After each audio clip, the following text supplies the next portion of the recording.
राधा स्वामी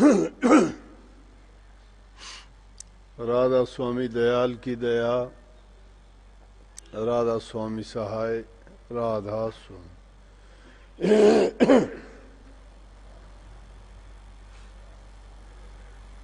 मैं कहानी सुनो छोटी सी।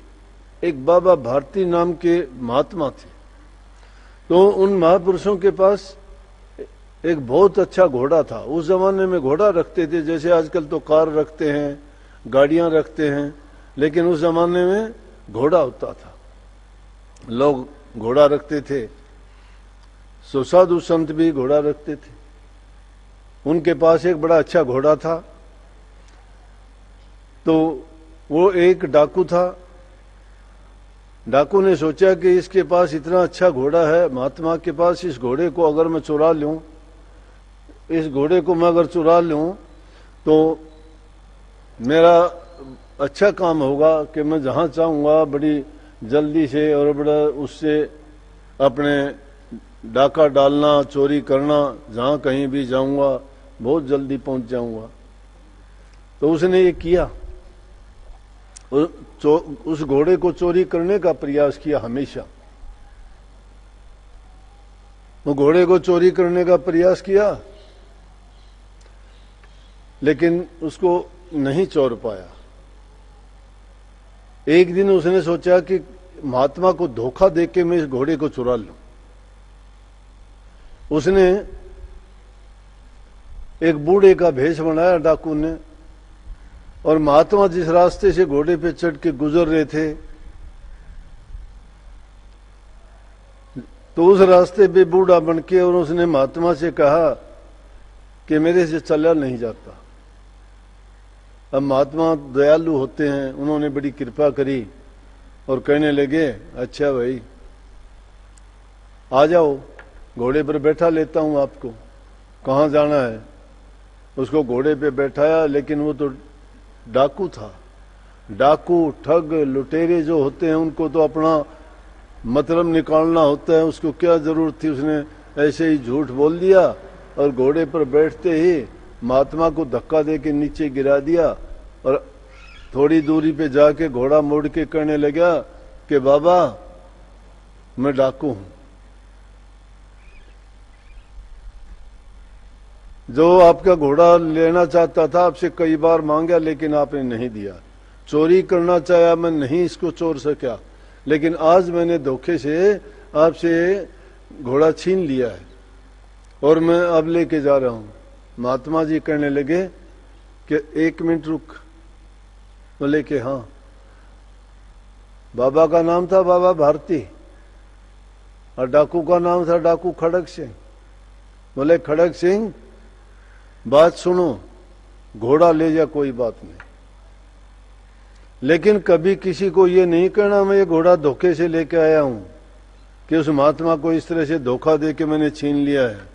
नहीं तो जरूरतमंद इंसान पर कोई इतबार नहीं करेगा। महात्मा ने अपना घोड़ा देके भी उस डाकू को अपनी ओर से तकलीफ नहीं दी, बल्कि उसको ये कहा कि घोड़ा दे। उनके पास त्याग होता है और वो दुनियादारों को हमेशा ये चाहते हैं कि वो किसी न किसी प्रकार से अपना सुधार कर लें, अपनी मंद बुद्धि, बुरे विचार, पाप कर्मों को निकाल दें दिल से और वो अच्छे इंसान बन जाएं। लेकिन जैसे किसी मकान और महल की नींव में ही कच्ची ईंटें डाल रखी हैं, तो क्या खाक वो महल बनेगा? गिरेगा वो। उसकी मजबूती नहीं है, उसमें कपट है, उसमें धोखा है। ये भक्ति ऐसी वैसी चीज नहीं कि यहां छड़िया, कपटी, लुटेरे, ठगों का काम हो, या झूठों का, पापियों का, हेरा फेरी करने वालों का काम नहीं। यहां तो उन गुरुमुखों का काम है जो गुरु की भक्ति करके सच्चाई के साथ चलते हैं, तो प्रभु की मेहर उन पर गुजरती है, चाहे लाख कोशिश करे। इसी प्रकार से मीरा जी को दुनियादारों ने बड़े डिगाने की कोशिश की, अनेक प्रकार के कष्ट दिए। तो इसलिए मैं कह देता हूं कि सच्चाई है, उसको तकलीफ तो हो सकती है, लेकिन उसको हरा नहीं सकता कोई। उसको हिला नहीं सकता, हरा नहीं सकता, जीत होगी, लेकिन हाँ परेशानियां खड़ी कर सकते हैं उसके लिए। दुनियादारी के लोग लोभ में, लालच में, क्रोध में, स्वार्थ में गिरे हुए हैं, और उनकी ये भावनाएं जब तक उनके दिल में रहती हैं तो उनका कपट भरा रहता है, तो वो अपने कपटों को भोगते हैं। उनको उन दुखों को उठाना भी पड़ता है। जब उनको मतलब होता है तो वो हर प्रकार की वाणियां बोल देंगे, माफी मांगेंगे, उसके लिए अपने स्वार्थ के लिए किसी की भी गुलामी कर लेंगे। लेकिन जिनसे सारे काम बनते हैं, तुम्हारा जीवन संवरता है, तुम्हारे विचार ख्यालात बनते हैं, और तुम्हारे जन्म जन्मांतर के पापों को जो धोते हैं, उनकी बातों को तो भूल जाते हो। इतना स्वार्थी है ये इंसान। अगर सच्चाई से और गुरु के वचन की अगर ये पालना करता चला जाए, दुनियादारी के 4 दिन के झमेले हैं। यहाँ तो राजा बाबू सेठ साहूकार चाहे कितना धनवान हो, कितना पैसे वाला हो, कितना ताकतवर हो, कितना ऊंचे पद वाला हो, सबको जाना तो उसी खाने में है, लेकिन एक लोहे की जंजीरों में बंधा जाता है, नरकों में घसीटा जाएगा। और एक नेक कर्म जो करके जाता है उसको तो वो गति मिलेगी कि दोबारा से इस काल देश में, इस माया देश में, इस पाखंड और कपट वाली जो दुनिया है, इसमें नहीं आना उसको। इसलिए महापुरुष अपने तकलीफों को जाहिर नहीं करते। उनके साथ जो घटित होता है, हंसते हंसते उसको स्वीकार करते हैं। सब महापुरुषों की अगर तुम जीवनी को देखोगे, उन्होंने हंसते हंसते झेल लिया। दुनियादार उनको कहते गए, उनको भी ये नहीं कहा कि नहीं ऐसी बात नहीं है। उन्होंने उनको पापी कहा तो हाँ मैं पापी हूं, चोर कहा तो हाँ मैं चोर हूं। क्यों? वो जानते थे कि जो कहने वाले लोग हैं वो खुद ऐसे हैं, वो अपने विचार बताते हैं। इंसान अपने बारे में कम सोचता है और दूसरों के बारे में ज्यादा सोचता है। अजीब बात है, सोचना जिसको अपने बारे में चाहिए तो अपना सुधार कर सकता है, लेकिन यहां तो उल्टा खेल है। अपनी बात, अपने सुधार को नहीं देखता, लेकिन दूसरों की कमियां ढूंढता फिरता। उन कमियों को ढूंढने से क्या मिलेगा?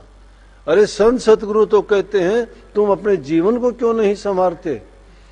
तुमने अपने सतगुरु से नाम की दीक्षा ली है तो कभी उसे नाम के बारे में चिंतन भी कर लिया करो। थोड़ा भूले भटके कभी उसे नाम का सुमरण भी कर लिया करो। नाम का सुमरण करना, उसको ध्यान में बैठना या भजन का सुनना, ये चीजें तो एक कहन सुनने की बात रह गई, करनी कोई करता नहीं है। हाँ, अगर स्वार्थ का कोई बात हो तो कहीं के कहीं भी चले जाएंगे, उसमें नहीं देखते। दुनियादारों के तो तड़वे चाट लेंगे अपनी छोटी सी बात के लिए, छोटी से पद के लिए, छोटी सी नौकरी के लिए, कोई भी काम निकलवाने के लिए। लेकिन संत सतगुरु जो तुम्हें मुक्ति का दान देते हैं, तुम्हारे जीवन को इस जन्म मरण के बंधनों से छुटकारा दिलाते हैं, उनकी गुलामी नहीं कर सकते। और वो गुलामी करवाते भी नहीं, वो तो उनके हित की बात करते हैं। इसलिए ये जीव भ्रमों में पड़ा हुआ है। ये भ्रम इसके नहीं निकलते। क्यों नहीं निकलते? कि जिस देश और दुनिया में हम रहते हैं वो काल देश है, और काल ने सबकी बुद्धि को हर रखा है, और जिसकी बुद्धि पर काल बैठ जाता है उसको सही रास्ते पे नहीं आने देता। इसलिए महापुरुषों ने जीव के निमित्त कहा कि तुम सच्चे मन से, जो हमें प्रभु कहते हैं, जो हमें हमारे सतगुरु कहते हैं, हमारा इष्ट रास्ता दिखाता है, उस पर चलते जाओ।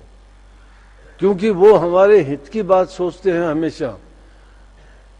क्यों? जो इंसान जिसमें उसका स्वार्थ नहीं है, दूसरे को जो बात बताएगा तो उसमें उसके भले की बात करेगा, ना कि अपने भले की। ये दुनियादारी के लोगों का तो ये खेल है कि वो जहां कहीं बात करेगा उसकी बात में हेरा फेरी होगी, छल होगा, चालाकी होगी।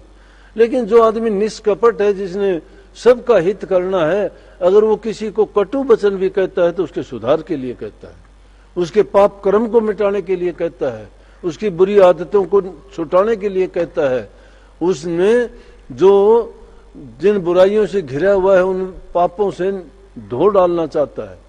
और वो कैसे धोए जाते हैं? कि उनको प्रेम से, समझाने से, कई बार जो है कटु वचन के बोलने से।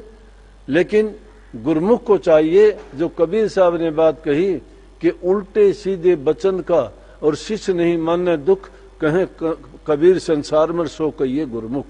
गुरुमुख वो है जो गुरु को सन्मुख रखता है, मनमुख वो है जो अपने मन को सन्मुख रखता है और गुरु की बात पर कोई अमल नहीं करता।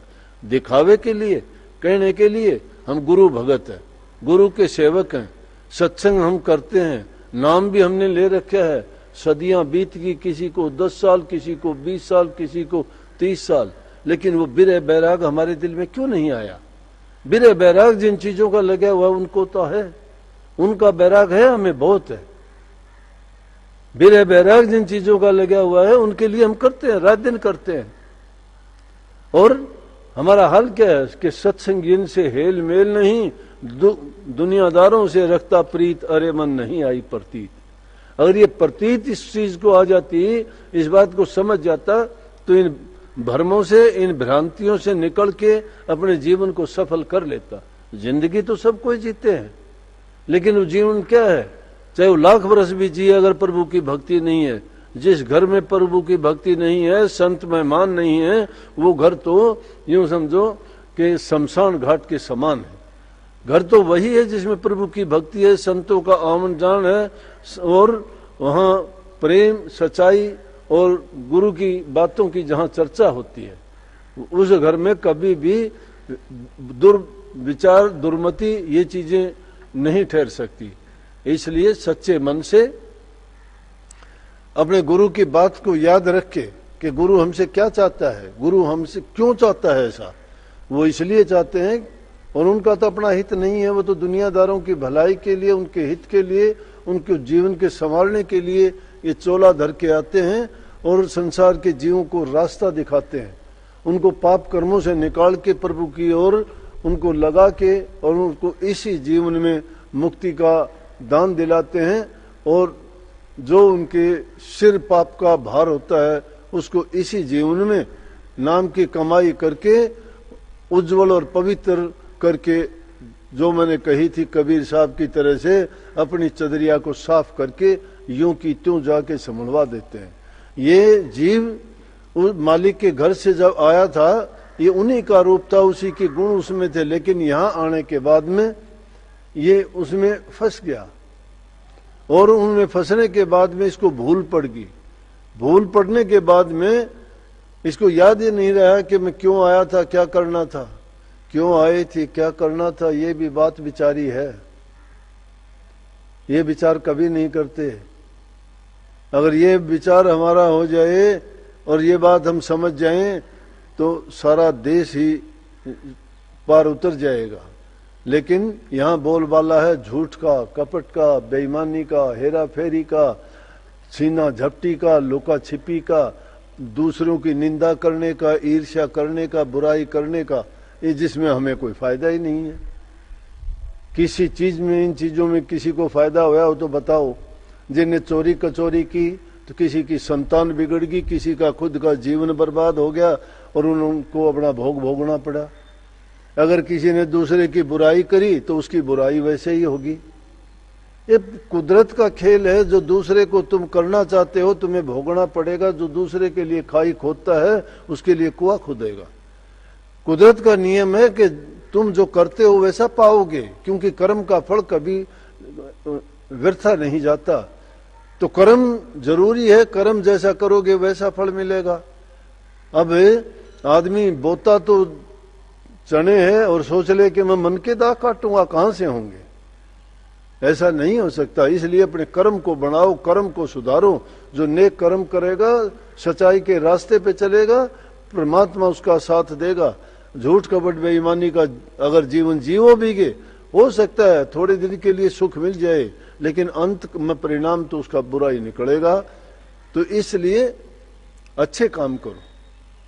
अच्छा करोगे तो तुम्हारे दिल के अंदर अपनी आत्मिक शांति होगी और तुम्हें यह होगा हमने किसी का कुछ ऐसे नहीं किया। इसलिए संतों ने 3 बात में मुख्य करके सब कुछ कह दिया कि मनसा वाचा कर्म न दुख काहू मत दे। मन वचन और कर्म से किसी को दुख ना दो, और एती रहनी जो रहे वो ही शब्द रस ले। अगर भक्ति का रस लेना चाहते हो तो इस रहनी को अपनाओ। तन से किसी का अच्छा करो, मन से किसी के बारे में अच्छा सोचो, और जबान से मीठा बोलो।